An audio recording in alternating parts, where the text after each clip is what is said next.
if you're requesting the credential for just that one learner, then go into the credentials for that student, go Action, Add New, and choose the credentials appropriately. Now, as you can see, all we have is the generic credentials in here. And the second part of this webinar, Alex will show you how you can customize this and create your own. By default, I'm just going to choose one of these in here. Now, there are a couple different options in there. So you can either just have the certificate as one document, then the transcript, then if at all the student hasn't completed, you can have a statement of attainment. Or you can run one template that has both the certificate as well as the transcript of results. Choose the end date that you require. The issuing officer can be set at the staff level, so go and nominate who's the issuing officer. And then when you're ready to issue the credential, save and go to the credential register. Now, by default, as soon as you request for a credential, it will be brought into the credential register as a requested credential. It will stay in here until you issue the credential, all right? Any issued credential cannot be deleted. So we always recommend for you to preview the credential before you can issue it to check if there are any typos, like, you know, for first name, last name, if you have forgotten to mark the units. So it'll give you a blank certificate, you know, if you've not deemed the student competent and things like that. So it's always good to preview before you can issue it, all right? And some of our clients do forget to issue the credentials. Again, that's not a good idea. So as soon as you request them and you're ready to issue it, please do issue the credentials. So we go preview in here. So this should automatically generate a PDF for us to just check if all the information is in there. So it'll auto pick up the student's name, the course code, the date. It'll generate a credential number, and the transcript of results will have, you know, again, the name and everything. So you can see that, you know, there's a bit of a formatting issue in here. And of course, you know, you can download the template and change the layouts and the font styles and everything accordingly. Ignore the duplicates. As I said, you know, it's a demo system, so we keep adding multiple things to the student. But it's so easy, like, you know, you just have to request it and it'll automatically populate everything for you, so you don't have to manually type things in.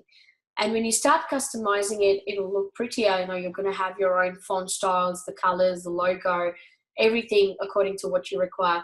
And if you have pre-printed paper, we even cater to that. You know, you could just play around with the layout accordingly, so it can print, you know, in the exact spaces that you have on a pre-printed paper. All right, now if you're happy with the credential and the way it looks, then you can just go ahead and issue the selected credentials. If not, you just have to go back, change things, and then come back and preview again. All right, don't issue it till the time you've got it perfect. All right, now when you click on issue selected credentials here, it'll automatically, as I said, set the credential status to be issued, and it'll update, you know, of course, the end date and stuff if it's a qualification. So if it's a statement of attainment, remember not to put the final qualification to yes. Leave it as a no. But if it is a full qualification that you're giving the student, then go yes. This will automatically put the qual issued flag to yes against the course enrollment. We'll put in the parchment number as well as the date issued, which is equal to the credential date that you see on the transcript itself. And you go issue, and that particular certificate will be issued. And again, it'll generate a final PDF for you to download and print off. And if you feel like, you know, this is not something that is correct and you want to delete it, then before you can issue it, you have to ensure you cancel the entire process, choose that student under the requested list, and all the way down, delete it. So this option will not be shown if you've already issued the credential, okay? Now you can delete it without any issues and go back, play around with your template and re-request something. Now, before I go ahead and show you things in bulk, I just want to quickly check if I have any questions here. Let me show you how you can do this in bulk. So I kind of requested the credential just for one learner. Now we'll quickly go into the course offer. Any course offer, again, I'm just going to take the one we were working on before. Again, when you're doing things in bulk, you know, you've marked the results for every student and you're pretty confident these are the list of students that require their credential. You can choose students in bulk and update their course enrollment status to complete it. So you can mark that in bulk. And once you've done that, at the very bottom, you have the option to request credential. So click on request credential. You can have multiple students selected in here. You go request credential. The rest of the fields are exactly the same that you see when you request the credential for one particular learner. You're just doing it against the course offer instead of the learner profile page. So this time, let's run a statement of attainment. Put the date of credential, choose the issuing officer. Again, as I said, you can set this up at the staff level. And then you can go to the Q report register when ready. Go request credential. Now this will take you into the credential register, but this time we are running the statement of attainment. Choose the student. Again, always preview it. Click on the PDF. And once you're happy with the layout and everything that's been set up in here, you go back and then issue the credential. And as I said, because it's a statement of attainment, it's not a full qual. You leave it as a no and just go issue, right? Hope the entire process makes sense to you guys. Now, let's say at some point in time, you've forgotten to click on that the checkbox to say, go to Q report register when ready. Then all you have to do is come into reports at the very top, click on credential register on the left, and you will find your list. So as soon as you click on the credential register, the first thing that you see is the requested list. Only then you can go to the issued and the cancelled. All right. So if you do skip that step, always remember you can go back to it from reports and credential register. All right. This is mainly what I wanted to show you today from my part. Before I hand it over to Alex for customizing the template, do you have any questions at all? All right. I have a quick question in here from Sandeep. I can see Alex has already answered the question, but I'll prefer to show that to you.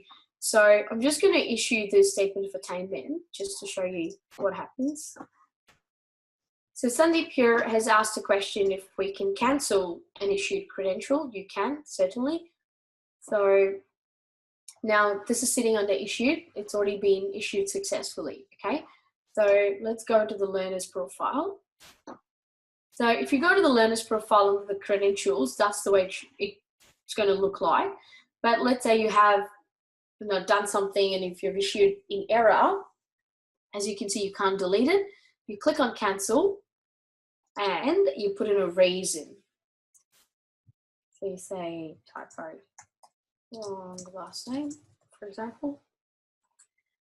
And when you cancel something, always remember, if it's a certificate and a transcript, it's already put in the parchment number, the qual issued flags, the date issued and everything. So if it's a certificate that you're cancelling, then always remove the course enrollment values because you want it to take the correct ones. So you cancel and remove the course enrollment values. But if it's a statement of attainment, it doesn't matter because it's not put anything against the course enrollment and you're not going to report something wrong. So you can just go cancel, or you can go cancel and remove course enrollment values. So now this will be cancelled And in the register, you will have the reason there of why you've cancelled it. And then you go back into the same process of adding the new credential and requesting a new one. Right, hope that made sense. Now, quickly looking at my questions, Rennie, the credential issue, I can't say it's a final call. Yes, correct. If it's a statement of attainment, it's not considered as a final qualification. So please leave it as a no. And then you've asked me if the student finished or completed the course with failed units and required to document the statement of attainment, can we put this in as no. So if the student has failed units and the student's getting a statement of attainment, it's still not considered a final qual. The final certificate or a qual is only given when the student has successfully completed all unit of competencies within a qual. So it is still considered as, like, you know, a statement of attainment if the student has failed units in there. So you can't put it as a final qual.